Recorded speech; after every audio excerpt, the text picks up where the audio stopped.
18.4 PS और 7500 RPM पर 14.2 Newton metre torque देता है। कागज पर यह संख्या मामूली लग सकती है, लेकिन R15 चलाने वाला कोई भी व्यक्ति जानता है कि यह बाइक अपनी शक्ति कैसे प्रदान करती है, जो इसे चलाने के लिए एक मजेदार अनुभव बनाती है। VBA तकनीक इंजन को कम एंड टॉर्क और हाई एंड पावर के बीच सहजता से स्विच करने की अनुमति देती है, जिसका अर्थ है कि आपको बिना किसी समझौते के शहर में सहज प्रदर्शन और शानदार टॉप एंड रोमांच मिलता है।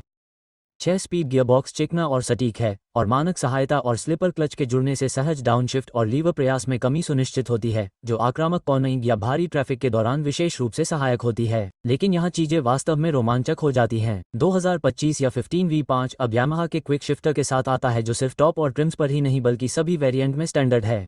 इसका मतलब है क्लच का इस्तेमाल किए बिना बिजली की गति से अपशिफ्ट, जिससे आपको ट्रैक पर ज्यादा फोकस्ड राइडिंग एक्सपीरियंस मिलता है। यह नए राइडर्स के लिए एक गेमचर है जो अपने शिफ्ट को सही समय पर करना सीख रहे हैं, और अनुभवी लोगों के लिए एक खुशी है जो परफॉर्मेंस का हर पल आनंद लेना चाहते हैं।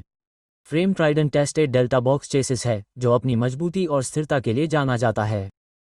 लेकिन V5 में वजन वितरण और स्विंग आर्म की मजबूती में सूक्ष्म सुधार है, जिससे हैंडलिंग डायनामिक्स बेहतर होता है।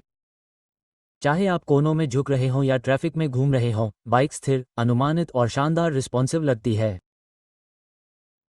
फ्रंट में KYB के $37 मिलियन फोक्स बेहतर कंप्रेशन डैम्पिंग और शार्प फीडबैक देते हैं, जबकि रियर मोनोशॉक प्रीलोड एडजस्टेबल मजबूत है, लेकिन शहर की सवारी और उत्साही वीकेंड रन दोनों के लिए प्रबंधनीय है।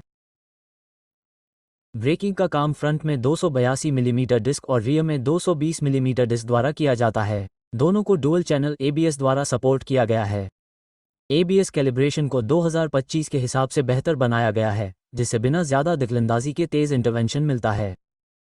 इमरजेंसी ब्रेकिंग या कॉर्नर पर ब्रेक लगाने पर आप ज्यादा कॉन्फिडेंट महसूस करेंगे। टायर भी पहले से ज्यादा चिपचिपे हैं, और MRF Revs FC1 रेडियल काफी अच्छा काम करते हैं। हालांकि ट्रैक पर ध्यान देने वाले राइडर्स इन्हें ग्रिपियर वाले टायर से बदलना चाहेंगे। इंस्ट्रूमेंट क्लस्टर को भी अच्छे से अपग्रेड किया गया है। अब इसमें नया फुल कलर TFT डिस्प्ले है, जो मॉडर्न और जानकारी से भरपूर है। आपको 2 डिस्प्ले मोड मिलते हैं, स्ट्रीट और ट्रैक, और दोनों ही अच्छे से सेट किए गए हैं। गियर पोजीशन इंडिकेटर और फ्यूल इकोनॉमी से लेकर लैप टाइमर और लीन एंगल इंडिकेटर तक। हाँ, लीन एंगल। यामाहा डिजिटल इंटीग्रेशन पर जोर दे रहा है, और यामाहा वाई कनेक्ट ऐप के जरिए ब्लूटूथ कनेक्टिविटी के साथ Riders call alert, SMS notification, maintenance recommendation, fuel consumption report और यहां तक कि लास्ट पार्किंग लोकेशन भी एक्सेस कर सकते हैं। ये सिर्फ एक बाइक नहीं है, ये एक टेक्नोलॉजी सेवी राइडिंग पार्टनर है। एर्गोनॉमिक्स में भी थोड़ा बदलाव किया गया है। क्लिप ऑन हैंडलबार अब थोड़े चौड़े और थोड़े नीचे सेट किए गए हैं, जिससे राइडिंग पोस्चर और भी अच्छा हो जाता है। लेकिन तराशे हुए फ्यूल टैंक और ध्यान से बनाई गई सीट की बदौलत बाइक स्पोर्टी और प्रैक्टिकल के बीच संतुलन बनाए रखती है। राइडर के आराम के लिए आगे की तरफ स्प्लिट सीट सेटअप संकरा है, जबकि पीछे की सीट अब थोड़ी लंबी है, जिससे पीछे बैठने वालों के लिए थोड़ी ज्यादा जगह मिलती है। हालांकि एक पैसेंजर के साथ लंबी राइडिंग अभी भी चुनौतीपूर्ण होने वाली है। आखिरकार यह एक फोकस्ड मशीन है। यामाहा ने NVH लेवल को रिफाइन करने पर भी काम किया है। इंजन रेव रेंज में स्मूथ लगता है, और रेड लाइन के पास भी पेग्स और हैंडलबार में वाइब्रेशन कम से कम है। हालांकि 155 सेमी इंजन के लिए एग्जॉस्ट नोट अभी भी खास तौर पर गले में खराश वाला है। रेव्स बढ़ने पर एक अच्छी कर्कश आवाज आती है, जिससे राइडर को बढ़ती तीव्रता का एहसास होता है। ये ट्विन सिलेंडर की तरह दीवारों को नहीं हिला सकता है, लेकिन जब आप किसी सुरंग में थ्रॉटल खोलते हैं तो ये लोगों का ध्यान खींचने के लिए काफी संतोषजनक है। माइलेज की बात करें तो R15 V5 किफायती होने के लिए अपनी प्रतिष्ठा बनाए रखता है। अतिरिक्त तकनीक और परफॉर्मेंस में बदलाव के बावजूद यह मिश्रित राइडिंग परिस्थितियों में लगभग 45 से 50 किलोमीटर लीटर का माइलेज देता है, जो इसे अपनी श्रेणी में सबसे अधिक माइलेज देने वाली स्पोर्ट बाइक बनाता है। इसका मतलब है कि आपको केवल परफॉर्मेंस ही नहीं बल्कि किफायती भी मिलती है। चाहे आप रोजाना काम पर जा रहे हो, कॉलेज जा रहे हो या वीकेंड टूर पर जा रहे हो, ये बाइक आपके वॉलेट पर भारी नहीं पड़ेगी।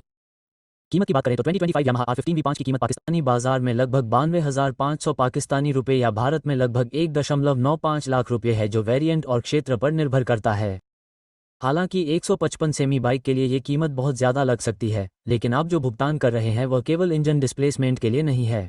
आपको प्रीमियम बिल्ड क्वालिटी, अत्याधुनिक फीचर्स, रेजर शार्प डायनामिक्स और एक ऐसी विरासत मिल रही है जो इस सेगमेंट में किसी से कम नहीं है। यह एक ऐसी मोटरसाइकिल है जो अपने वजन वर्ग से कहीं ज़्यादा दमदार है। R15 V5 को सबसे अलग बनाने वाली बात यह है कि यह शुरुआती लोगों के लिए सुलभ और उत्साही लोगों के लिए उत्साह के बीच की खाई को आसानी से पाट देती है। ये पहली स्पोर्ट बाइक खरीदने वालों के लिए काफ़ी आसान है, लेकिन साथ ही यह उन लोगों के लिए भी काफ़ी दिलचस्प है जो हर दिन एक रोमांचक बाइक की तलाश में रहते हैं। बहुत कम बाइक ऐसा कर पाती हैं। यामाहा ने एक ऐसे प्लेटफॉर्म को चुना है जो पहले से ही क्लास में सबसे आगे था और इसमें रिफाइनमेंट, आक्रामकता और टेक्नोलॉजी का सही मिश्रण है जिससे ये सबसे ऊपर बनी हुई है। यही वजह है कि R15 न सिर्फ बिक्री चार्ट में बल्कि लोगों के दिलों पर भी राज करती है। ये सिर्फ एक मोटरसाइकिल से कहीं बढ़कर है, ये हजारों युवा राइडर्स की आकांक्षा का प्रतीक है। 2025 V5 अपने बेहतर डिज़ाइन, स्मूथ परफॉर्मेंस और फीचर समृद्ध पेशकश के साथ उस प्रतीक को और भी बेहतर बनाती है। यह एक ऐसी बाइक है जो समझौता नहीं करती है, चाहे आप शहर के ट्रैफिक में भाग रहे हों, घुमावदार पहाड़ी रास्तों पर चल रहे हों या ट्रैक डे के लिए निकल रहे